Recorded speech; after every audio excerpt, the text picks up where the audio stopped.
عمران خان کی رہائی جو کہ ہر بندہ جاننا چاہتا ہے کب تک متوقع ہے؟ ان کی رہائی ان کے اقتدار سے منسوب ہے، صبر کریں، کیا ہو گیا ہے؟ امریکی الیکشن پاکستانی سیاست پر کتنے اثر انداز ہیں؟ پاکستان کے حوالے سے ٹرمپ کے گڈ ایفیلیشن ہیں، لیکن جب وہ پہلے بھی صدر تھے تو کون سا انہوں نے ہمارے ہاں جھنڈا لگوا دیا تھا؟ مریم نواز کی حکومت کا کیا مستقبل ہے؟ بڑی خبر دے رہا ہوں آپ کو کہ کہاں ضد کرنی ہے، کہاں ضد چھوڑ دینی ہے۔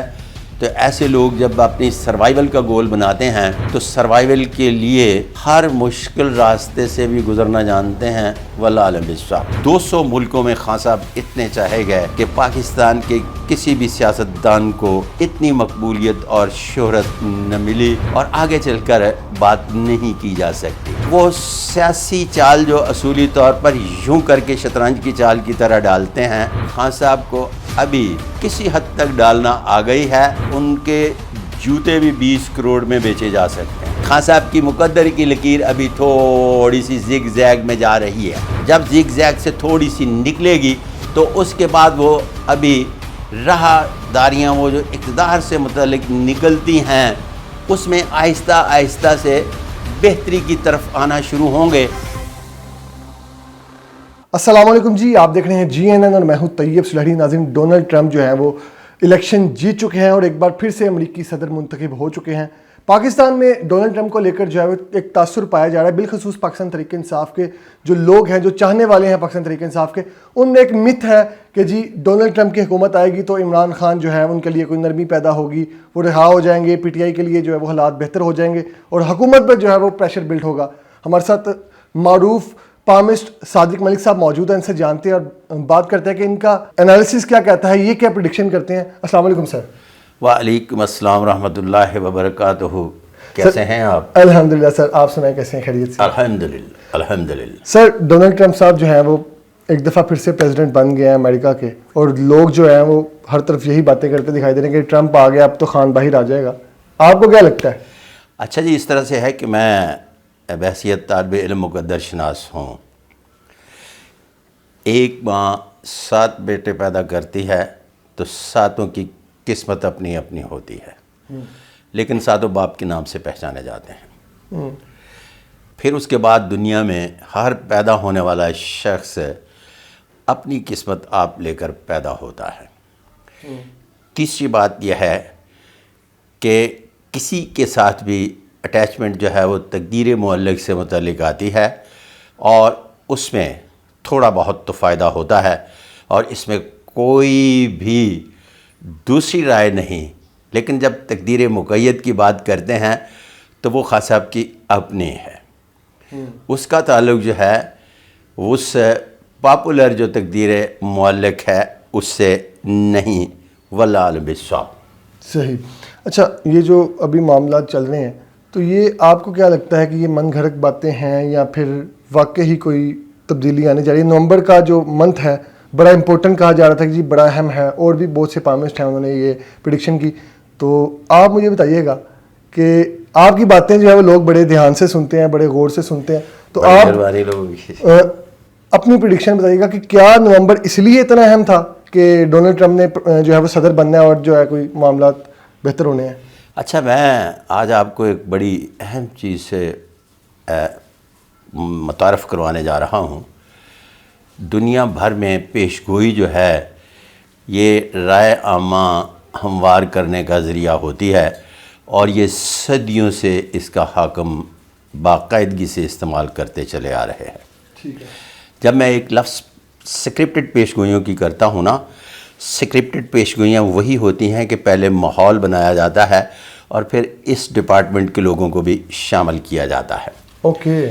اب جب آپ بات کرتے ہیں ہمارے ہاں کے علم نجوم کے ماہرین کی، تو وہ ڈیٹیں جو ہیں دیتے ہیں آسٹرولوجر آسٹرونومی کے چارٹ کو پڑھ کے، اور آسٹرونومی جو ہے یہ تقدیر سے متعلق نہیں ہے، اس کا تعلق جو ہے بنیادی طور پر ایک آسٹرونومی جس کے نیچے موسم، دوسرے تیسرے اور موسم کو باقاعدگی سے میٹرولوجسٹ دیکھتا ہے، تو ایک باقاعدہ یہ بہت بڑی سائنس ہے بالکل اس کا تعلق مقدر سے نہیں ہے. ٹھیک ہے.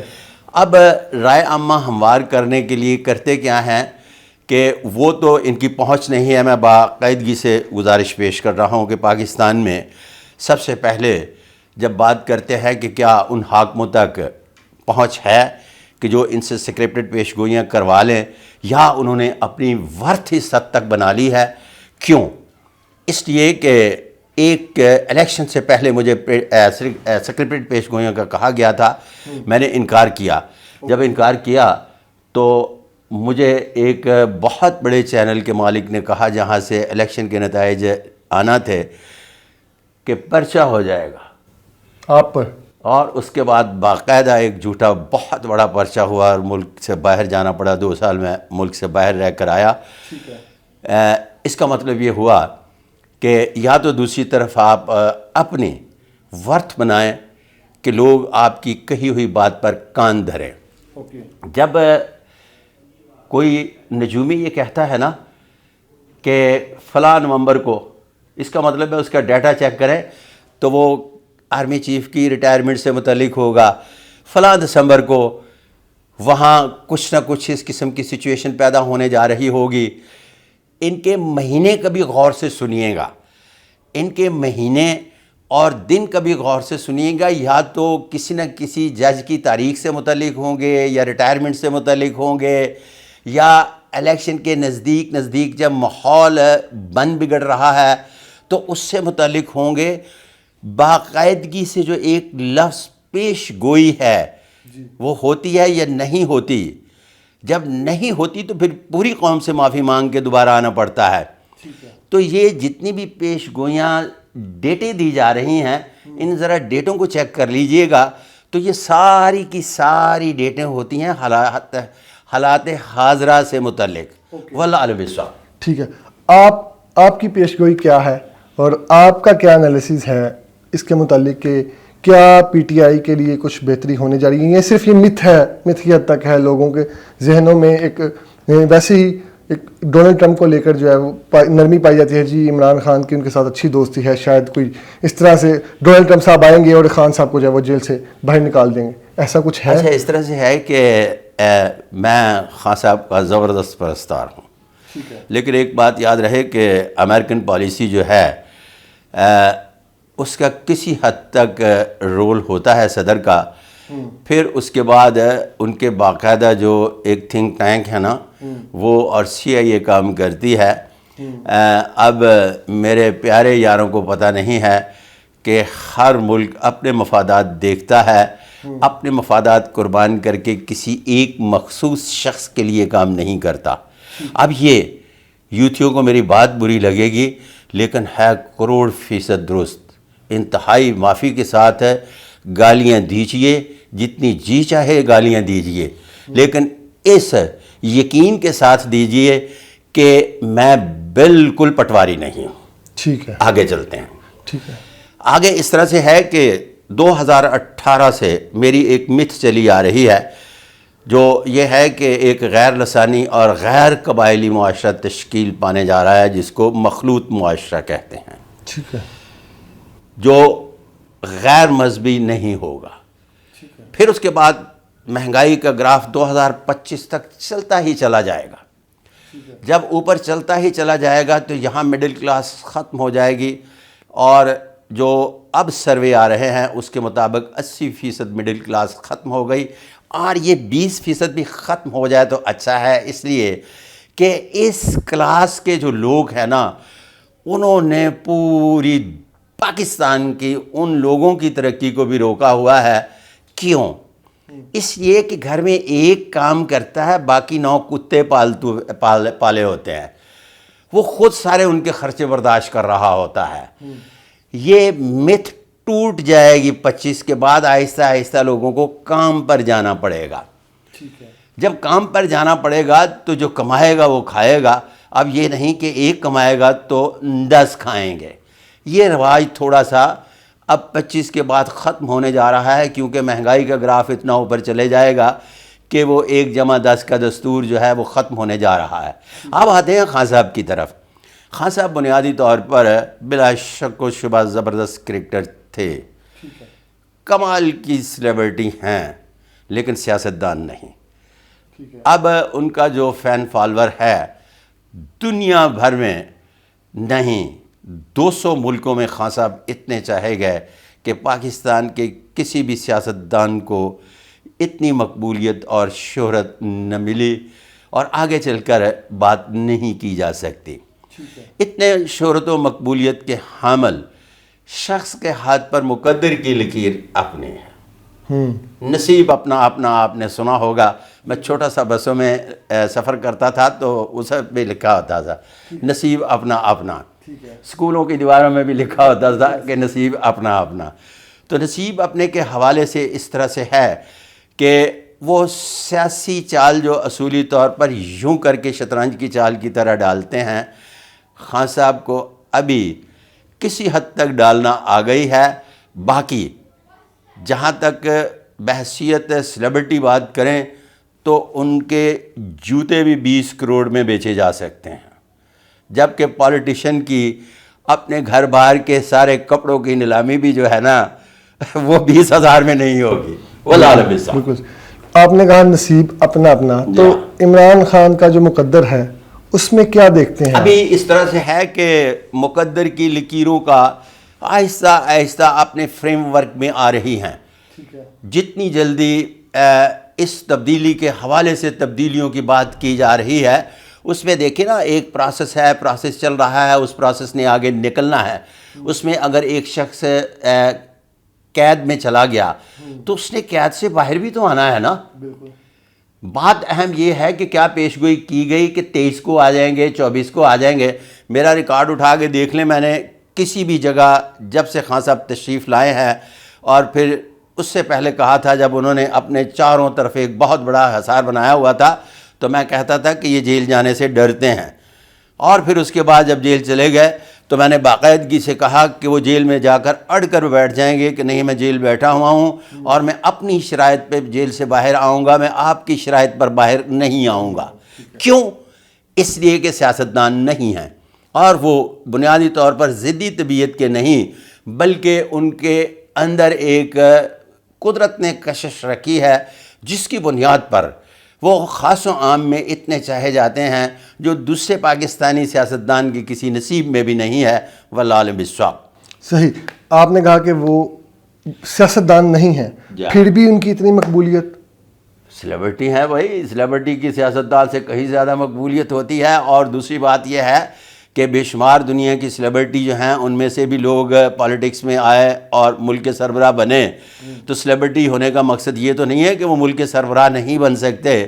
ہاں, سربراہ بننے کے بعد جس طرح سے اب میں کچھ ایسے لفظ نیگیٹو استعمال نہیں کر سکتا کہ پھر نہ پرچہ ہو جائے. ٹھیک ہے. اب آپ سمجھ تو گئے ہوں گے, وہ کہتے ہیں کہ تھوڑی کو بہت ہی سمجھو, تو وہ خان صاحب میں چیزیں تو نہیں نہ پائی جاتی. ٹھیک ہے نا, آپ میری بات تو سمجھ گئے ہیں نا جی. آگے چلتے. صحیح. اچھا سر مجھے بتائیے گا کہ امریکی الیکشن پاکستانی سیاست پر کتنے اثر انداز ہیں اور اس کا کیا امپیکٹ ہے پاکستان پر؟ اس طرح سے ہے کہ پوری دنیا میں گروپ بندی ہوتی ہے. جب گروپ بندی کی بات کرتے ہیں تو ہر شخص کی کسی نہ کسی کے ساتھ افیلیشن, گڈ افیلیشن ہوتی ہیں اور کسی کے ساتھ بیڈ افیلیشن ہوتی ہیں. پاکستان کے حوالے سے ٹرمپ کے گڈ افیلیشن ہیں, لیکن جب وہ پہلے بھی صدر تھے تو کون سا انہوں نے ہمارے ہاں جھنڈا لگوا دیا تھا. بات بڑی سیدھی سیدھی سی کرتے ہیں, الٹی سیدھی ایسے. میرا مطلب ہے کہ جب ٹرمپ آ گیا تو خان صاحب کے ستارے اوپر چڑھ گئے. اور پھر بڑی کمال کی بات ہے کہ وہ طیب کہہ رہے ہوتے ہیں کہ اب ان کے ذائچے کا گھر بدل گئے, ان کے ستارے دوبارہ چمکنے لگے. میں یار ان کی باتیں سن کر حیران رہتا ہوں, تمہارے تو ستارے ہی کوئی نہیں ہے. ستارے تو جناب اللہ کے بنائے ہوئے ہیں اور اس کے بعد اس کا چارٹ جو ہے اسٹرونامرز نے بنایا ہے اور وہ بیچارہ کبھی بھولا ہی نہیں ہے آج تک. وہ اپنے ریفرنس سے بولتا ہے اور پوری اسٹرونومی جو ہے دنیا کی بڑی یونیورسٹی میں پڑھائی جاتی ہے. اور دیکھیں یہاں مطلب عجیب و غریب سسٹم ہے نا, تھوڑی سی کم علمی جو ہے اس کا فائدہ اٹھاتے ہیں. یہ مجھے ایک وہ موٹو سا ہے بندہ, تو وہ کہنے لگا کہ میں ٹیلی ویژن پر دیکھ رہا تھا کہ یہ بہت ساری یونیورسٹی بھی انڈیا کی جو ہے اس میں پڑھائی جاتی ہے، بابا اسٹرونومی بھی پڑھائی جاتی ہے، اسٹرالوجی نہیں پڑھائی جاتی. تو یہ اس کا بھی بڑا غلط فائدہ اٹھاتے ہیں. مثال کے طور پر کہتے ہیں کہ یہ منگلیک ہے.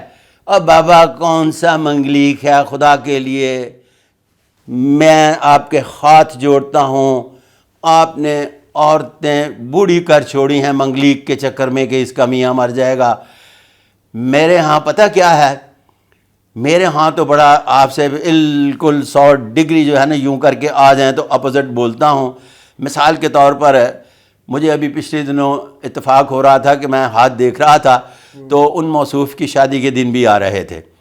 تو میں نے انہیں کہا کہ دیکھیے آپ کی شادی کے دن بھی آ رہے ہیں اور یہاں آپ کی لاک لائن بھی اچھی نہیں ہے. تو یہ میرے اسٹوڈنٹ کے لیے بھی ایک طریقہ کار ہے جو سمجھنے کے لیے کافی ہے. یہاں تقدیر جو ہے آپ کی اچھی نہیں ہے، اس بیوی نے یوں کر کے آنا ہے، یہ اپنی قسمت آپ لے کے آئے گی، لیکن آپ کے نصیب کام نہیں کر رہے. تو جب آپ کے نصیب کام نہیں کر رہے تو یہاں آپ کے حالات خراب ہو جائیں گے. تو آپ کی ماما، آپ کی بہنیں، پھوپھیاں، مامیاں، چاچیاں، تائیاں اپنے خاندان میں راضی کر لینیاں کہ اے پٹھے پیراں والی آ گئی ہے، مطلب بد نصیب آ گئی ہے. تو بھائی اس کا آتے ہی کچھ عمر نکالنا نہ شروع کر دینا. 2 مہینے کے بعد قسمت آپ کی اچھی نہیں ہونے جا رہی، یا 2 سال مزید انتظار کر لو، پھر اس کے بعد شادی کر لینا، وہاں جا کر آپ کے مقدر کی لکیر ٹھیک ہو رہی ہے. اور یہ خدا کے بندے جانے دو یار. میں نے اپنے بچوں کی شادی میچ میکر کے تھرو کروائی ہے، اس لیے کہ ان کے ہم عمر میرے خاندان میں بچے نہیں تھے. اور یہ بھی اپنے بچے بچیوں کی شادیاں میچ میکر کے تھرو کرواتے ہیں. اور یہ خدا کے بندے دوسروں کو بتا رہے ہوتے ہیں پرزور اصرار پر، میں نہیں بتاتا، پرزور اصرار پر یہ بتا رہے ہوتے ہیں کہ آپ کی شادی کس سن میں ہوگی. بلاول اس سن میں بیاہا جائے گا. اور خدا کا خوف کرو تھوڑا سا، دنیا کو کوئی ایسا علم ہے ہی نہیں. اور میں یہاں طیب آپ کے پروگرام میں بھی یہ بتانا چاہ رہا ہوں کہ یہاں میں اکثر اپنے پروگراموں میں 2 تقدیروں کی بات کرتا ہوں، ایک تقدیر معلق اور ایک تقدیر مقید. مذہب پڑھ لے یا معاشرت پڑھ لے، دونوں میں جو ہے مرد کو شادیوں کے معاملے میں اللہ پاک نے خود مختار بنایا. جب میرے مالک نے اس کو خود مختار بنایا تو یہ 1 کرے یا 4، تو یہ تقدیر معلق میں آتی ہے، تقدیر مقید میں نہیں. اس کا مطلب یہ ہوا کہ یہ جو کہتے ہیں کہ جوڑے آسمانوں پر بنتے ہیں اور زمین پر ڈھونڈنے پڑتے ہیں، یہ ایک دل کو خوش کر دینے والا جملہ ہے، اس کا حقیقت سے کوئی تعلق نہیں. زمین پر ہی ڈھونڈنے پڑتے ہیں اور باقاعدگی سے ڈھونڈنے پڑتے ہیں. جب آپ اور آپ کا اپوزٹ راضی بررضا ہوتے ہو تو میرا مالک بھی اوپر والا راضی ہو جاتا ہے، اس لیے کہ اس معاملے میں قدرت نے آپ کو تقدیر معلق پر قادر کیا. تقدیر معلق اور تقدیر مقید پر یاد رہے کہ مالک دونوں تقدیروں پر قادر ہے. ان اللہ علی کل شیء قدیر. یہ نہیں ہے کہ جس پر انسان کو قادر کیا تو وہ جو چاہے وہ اس کی رضا کا حصہ بنتی ہے. نہیں، بہت ساری چیزیں ایسی ہوتی ہیں جو انسان چاہتا ہے تو اس کی رضا کا حصہ نہیں بنتی. اس کا تعلق تقدیر مقید سے ہوتا ہے اور میرا مالک دونوں تقدیروں کا مالک ہے. چونکہ وہ جو گول کرنا چاہتا ہوتا ہے وہ تقدیر مقید سے متعلق ہوتا ہے اور وہ تقدیر معلق میں سمجھ کر گول کر رہا ہوتا ہے. تو یہ تقدیر معلق اور تقدیر مقید میں یاد رکھیے گا کہ شادی جو ہے یہ تقدیر معلق کا حصہ ہے، تقدیر مقید کا نہیں. واللہ علم بالصواب. صحیح. اچھا سر، آپ نے عمران خان کے مقدر کی بھی بات بتائی کہ کیا سینیریو ہے اس وقت. حکومت کا مقدر کیا ہے؟ حکومت کی تقدیر بھی تو بتائیں نا کہ یہ کتنی دیر چلے گی. اچھا، حکومت کے مقدر کی بات یہ ہے کہ میرے پاس بہت سارے MNAs کے ہینڈ پرنٹ آ چکے. ابھی اتنی کوئی جلدی نہیں ہے. جو بیٹھا ہوا شخص ہے جن کے نام کو میں انتہائی محترم جناب میاں شہباز شریف کہتا ہوں. کیوں؟ اس لیے کہ بہت بڑے اسٹرگلر ہیں وہ. تو انتہائی معافی کے ساتھ یہاں بھی یوتھی مجھے گالیاں نہ دیں، ان کے ہاتھ پر 4 سائن پائے جاتے ہیں: mount of Mercury, mount of Apollo, mount of Saturn اور ماؤنٹ آف جوپیٹر. یہ 4 سائن جس ہاتھ پر ہوں تو ایسا شخص ہمیشہ مشکلات میں رہتا ہے، لیکن ان مشکلات میں نکلنے کے 1000 گر جانتا ہے اور نکل جاتا ہے، اور یہ کے بعد دیگرے اقتدار میں آنے کی بھی یہ 4 سائن علامت ہیں۔ اب چلتے ہیں آگے۔ مالکوں کے ہاتھ پر بھی ڈبل راجہ یوگ پایا جاتا ہے۔ مالکوں کا سمجھتے ہیں نا کون ہے؟ چڑیا گھر والے مالک ہیں۔ مالکوں کے ہاتھ پر بھی ڈبل راجہ یوگ پایا جاتا ہے۔ پھر جب آپ آگے چلتے ہیں تو خان صاحب کے ہاتھ پر بھی ڈبل راجہ یوگ پایا جاتا ہے، لیکن خان صاحب کی مقدر کی لکیر ابھی تھوڑی سی زگ زیگ میں جا رہی ہے۔ جب زگ زیگ سے تھوڑی سی نکلے گی تو اس کے بعد وہ ابھی راہ داریاں وہ جو اقتدار سے متعلق نکلتی ہیں اس میں آہستہ آہستہ سے بہتری کی طرف آنا شروع ہوں گے۔ اور یہاں میں ڈیٹ اس لیے نہیں دے رہا کہ جب میں نے کنگ میکر کہا تھا تو یہ سارا قبیلہ کنگ میکر کی طرف شروع ہو گیا تھا تو معافی مجھے مانگنا پڑی تھی۔ میں نے 5 روزہ ٹیسٹ کے حوالے سے جب پیش گوئی کی تو 5 روزہ یوں کر کے کھلایا 5 سال، اور آپ کو سمجھ نہیں آنے دی جو میرے ستارہ شناس ہیں، ان کے ستارے ڈوبتے اور پھر بگڑتے رہے۔ اب پھر آگے چل کر خان صاحب کے بارے میں ایک بات طے شدہ ہے کہ ان کے ہاتھ پر بھی ڈبل راجہ یوگ پایا جاتا ہے، اور یہ میاں نواز شریف کے ہاتھ پر بھی ڈبل راجہ یوگ پایا جاتا ہے۔ لیکن میاں نواز شریف کے بارے میں وہ آپ ہی کے GNN میں ایک پوڈ کاسٹ کیا تھا تو ایک لفظ کہا تو بڑی دیر سے تھا، ان کے آنے سے پہلے کہ میاں صاحب آئیں گے، پھولوں کی پتیاں ان پر نچھاور کی جائیں گی اور بڑے بڑے جلسے سے خطاب کریں گے اور واپس چلے جائیں گے۔ اچھا ویلا اگر مجھے تھوڑا سا ٹائٹ کر کے رکھتے ہیں، انہوں نے تشریف لائے، پھولوں کی پتیاں بھی لگائیں اور پھر اس کے بعد بڑے بڑے جلسوں سے بھی خطاب کیا، پرائم منسٹر نہیں بن سکے، سیدھا سیدھا سا مطلب تھا کہ واپس چلے جائیں گے۔ اب انہوں نے مجھے پوچھنا شروع کر دیا جی ہن جان گے کدوں؟ میں نے کہا یار تھوڑا سا صبر کرے، چلے جائیں گے، اتنی بھی جلدی کیا ہے۔ اچھا نواز شریف کا ذکر ہوا تو ان کے باہر جانے کے متعلق کیا آپ کی رائے ہے؟ آپ کیا کہتے ہیں کہ وہ کیا معاملہ ہے؟ آئے پہلے وہ پاکستان اور کہا جاتا تھا کہ جدو میاں آئے گا لگ پتہ جائے گا، حکومت میں آئیں گے، وزیر اعظم بنیں گے، 4تھی دفعہ آئے پھر واپس چلے گئے، یہ کیا معاملہ ہے؟ میاں صاحب کے اپنے ستارے ہیں۔ یہاں جب آپ نے سب سے پہلا سوال پوچھا ٹرمپ کا تو میں نے جو جواب دیا یہاں بھی وہی جواب ہے کہ ایک گھر میں پیدا ہونے والے اگر 7 بیٹے ہیں تو 7 کی اپنی قسمت ہے۔ اوکے۔ میاں رمضان کے گھر میں 7 بیٹے پیدا ہوئے جن میں سے ایک میاں شریف صاحب تھے۔ میاں شریف صاحب کے گھر میں آگے چل کر 3 بیٹے پیدا ہوئے۔ عباس شریف کو کوئی جانتا بھی نہیں اب، میاں نواز شریف کے بھائی۔ نواز شریف کا بڑا نام ہے، شہباز شریف کا بڑا نام ہے۔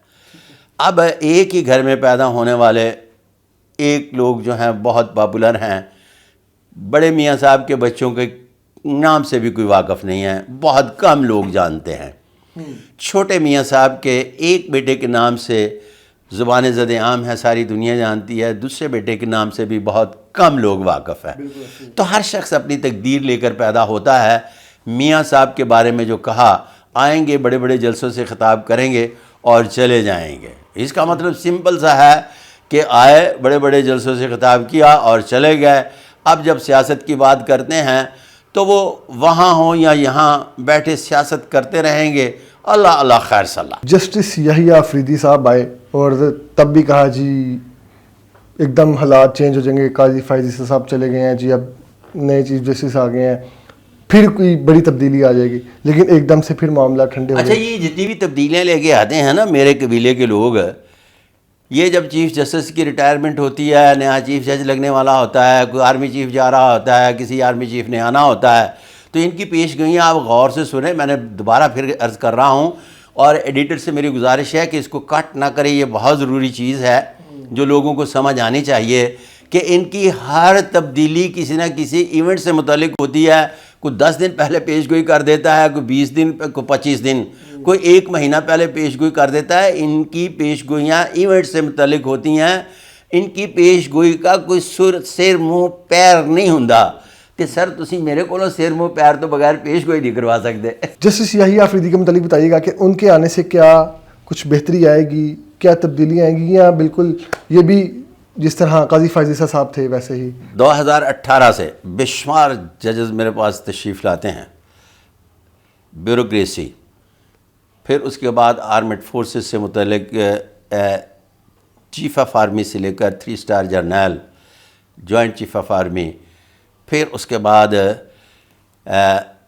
برگیڈیئرز، لیفٹیننٹ کرنل تک بے شمار، اسی طرح سے اور بھی تمام شعبہ زندگی کے جتنے بھی اوپر والے لوگ ہیں ہاتھ دکھانے کے لیے اور مشورے کے لیے تشریف لاتے ہیں، میں ان کا بہت مشکور ہوں، مجھے عزت بخشتے ہیں۔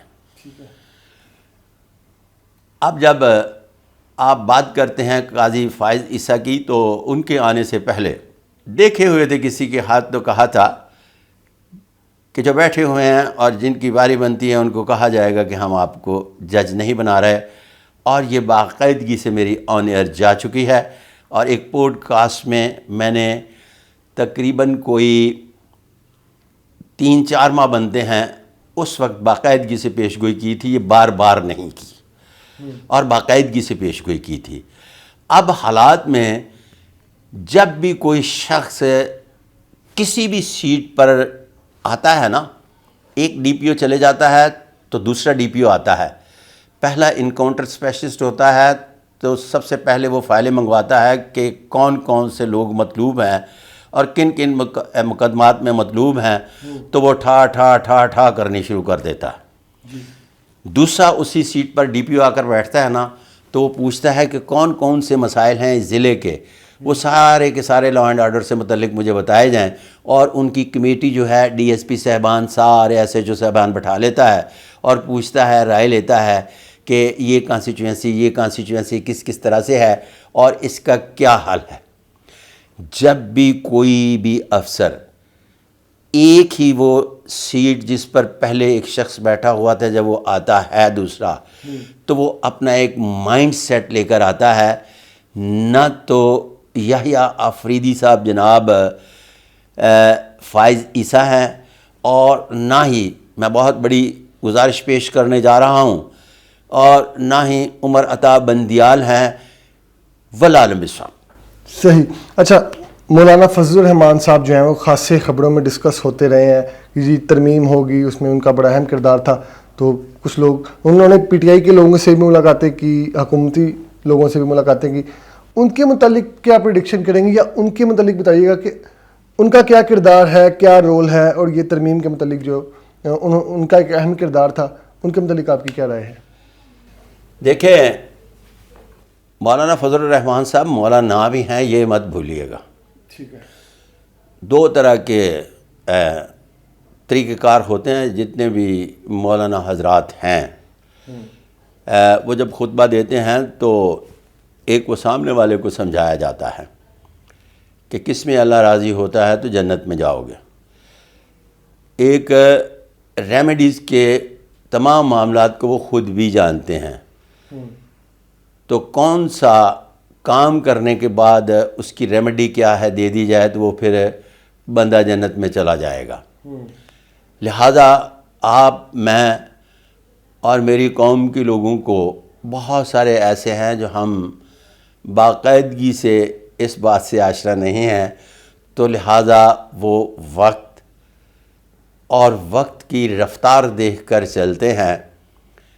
اگر کسی کے کندھے پر بیٹھیں تو پہلے اس کا ناپ تول کرتے ہیں کہ یہ میرا بھار اٹھا لے گا، اگر کسی کو کندھے پر بٹھائیں تو اس کا بھی ناپ تول کرتے ہیں کہ یہ میرے کندھے پر بھاری تو نہیں پڑ جائے گا۔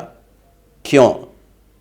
جب اپنے کندھے سے نیچے پھینکنا ہو تو یوں کر کے پھینکتے ہیں، اور جب کسی کے کندھے پر بیٹھنا ہو تو یوں کر کے اتر جاتے ہیں، کمال کی سیاست کرتے ہیں۔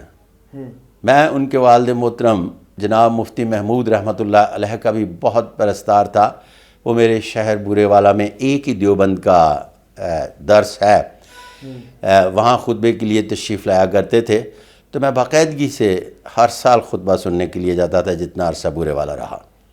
میں مولانا فضل الرحمان صاحب کا بھی پرستار ہوں، اس سے آگے میں کچھ نہیں کہوں گا، ولا عالم صاحب۔ صحیح. اچھا سر, مجھے یہ بتائیے گا کہ مریم نواز کی حکومت کا کیا مستقبل دیکھتے ہیں؟ یہ والے پور جو ہے نا بڑی پھلکی ہوئی ہے, یہ درمیانی فاصلہ بہت زیادہ ہے. دل دماغ کی لکیر ایک ہے.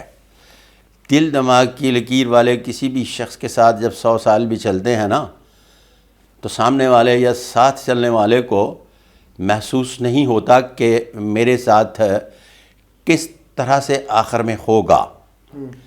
یہ بھول جائیے گا کہ لوگ کہتے ہیں ضدی طبیعت کے مالک ہیں, ان کو پتہ ہے ضد کہاں کرنی ہے اور کہاں ضد چھوڑ دینی ہے.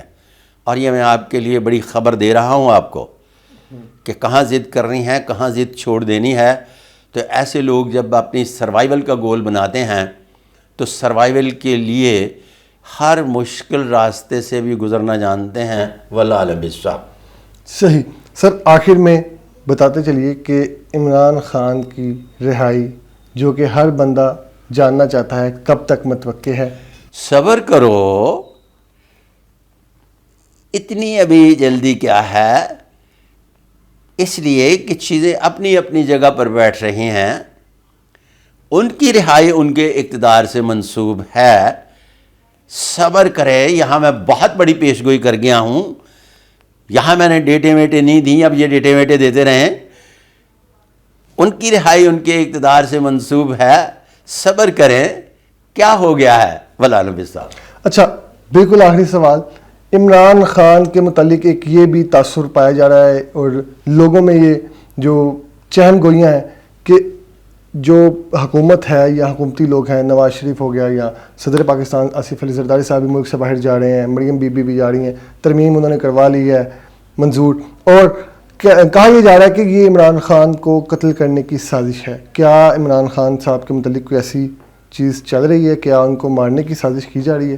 یہ ایک عوام کی طرف سے سوال ہے. اچھا, اس طرح سے ہے کہ خان صاحب خود بھی کہتے ہیں کہ مجھے اگر زہر دے دیا گیا. عوام ہی نہیں کہتے, وہ خود بھی کہتے ہیں. پتہ ہے نا, خود بھی کہتے ہیں. جی. پھر 1-2 دفعہ شک کا بھی اظہار کیا گیا کہ انہیں اس راستے سے گزارنے کی کوشش کی گئی ہے.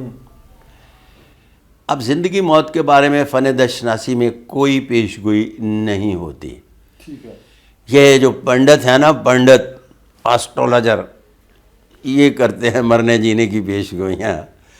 فن دشناسی میں ابھی کوئی ایسی سائنس نہیں بنی جس سے کسی بھی شخص کی موت کے بارے میں یا اس کی حیات کے بارے میں بتایا جائے. ہاں, وجہ موت کی بہت ساری علامات ہیں, بہت پر میں کام کر رہا ہوں.